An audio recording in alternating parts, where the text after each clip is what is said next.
شروع کرتا ہوں اللہ کے ببرکت نام سے جو نہایت رحم کرنے والا ہے۔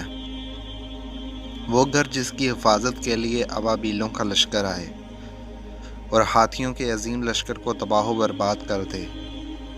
وہ گھر جس کی حفاظت دنیا کی تخلیق سے ہی کی جا رہی ہے۔ ایک دن ایسا آنے والا ہے کہ مقدس خانہ کعبہ گرا دیا جائے گا اور اس کے ٹکڑے ٹکڑے کر کے اس کو سمندر میں پھینک دیا جائے گا۔ لیکن یہ کب ہوگا؟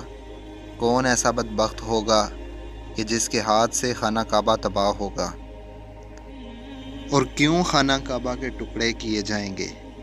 ناظرین گرامی، تاریخ اقوام عالم کے مطالعے سے پتہ چلتا ہے کہ خانہ کعبہ اور حرم شریف بہت سے سانحات سے متاثر ہوتا رہا ہے۔ طوفان نوح کی وجہ سے سیدنا آدم علیہ السلام کی بنائی ہوئی بیت اللہ کی بنیادیں بھی زیر آب ہو گئیں۔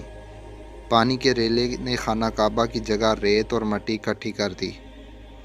ریت اور مٹی کا یہی انبار بعد میں ایک ابھرے ہوئے سرخ ٹیلے کی شکل میں مرجع العوام بن گیا۔ مظلوم اور بیمار لوگ اس ٹیلے پر آ کر دعا کرتے۔ حج کے لیے بھی لوگ اسی ٹیلے پر آتے۔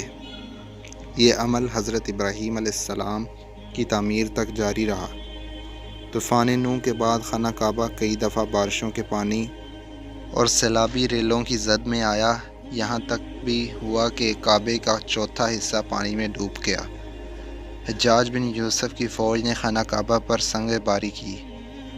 حضرت عبداللہ بن زبیر کو یہاں محاصرے میں شہید کیا گیا۔ بحرین سے کرامتہ آئے اور حجر اسود نکال کر لے گئے۔ 20 سال سے زائد عرصے تک کعبے کا طواف حجر اسود کے بغیر ہوا۔ تاریخ ابن خلدون میں ہے کہ اموی جنرل حسین بن نمیر نے کوہ ابو قیس اور کوہ کیکیان پر منجنیقیں نصب کر کے خانہ کعبہ پر سنگ باری کی۔ سنگ باری اتنی شدید تھی کہ کوئی شخص طواف نہ کر سکا۔ اس حملے میں خانہ کعبہ کی چھت اور پردے بھی جل گئے، لیکن ان سب واقعات کے باوجود کعبہ موجود رہا۔ اللہ تعالیٰ کا ہمارے آقا دو جہاں صلی اللہ علیہ وآلہ وسلم پر خاص کرم یہ ہے کہ آپ صلی اللہ علیہ وآلہ وسلم کو اللہ تعالیٰ نے تمام علوم عطا فرمائے ہیں جن کا ادراک ہماری انسانی ذہن کبھی نہیں کر سکتا۔ جو بات ہمارے پیارے آقا دو جہاں صلی اللہ علیہ وآلہ وسلم نے فرما دی ہے وہ پوری ہو کر رہے گی۔ اللہ تعالیٰ ارشاد فرماتا ہے، اور وہ کوئی بات اپنی خواہش سے نہیں کرتے، وہ تو نہیں مگر وہی جو انہیں کی جاتی ہے۔ بعض علماء کرام نے کہا کہ خدا ہر چیز پر قادر ہے۔ اللہ تعالیٰ کے علم کے سمندر کے مقابلے میں نبی کریم صلی اللہ علیہ وآلہ وسلم کا علم ایک قطرہ ہے، مگر آپ صلی اللہ علیہ وسلم کا یہ قطرہ تمام مخلوق کے لیے ایک سمندر کے برابر ہے۔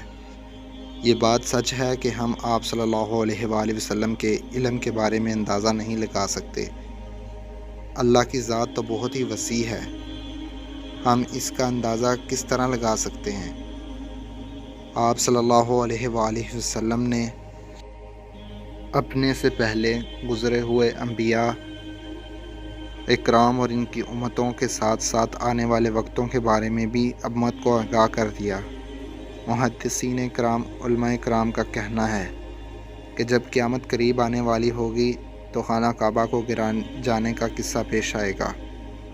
جن لوگوں کو اس کے بارے میں علم ہے ان کو اس بارے میں حدیث مبارکہ کی روشنی میں بتاتے ہیں۔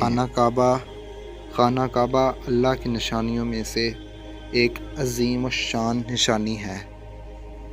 جب تک کعبہ قائم ہے اس وقت تک دنیا بھی قائم و دائم رہے گی۔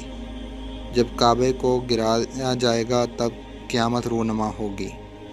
جب قیامت قریب آئے گی بدبخت حبشی خانہ کعبہ کو گرا دے گا، پھر قیامت آ جائے گی۔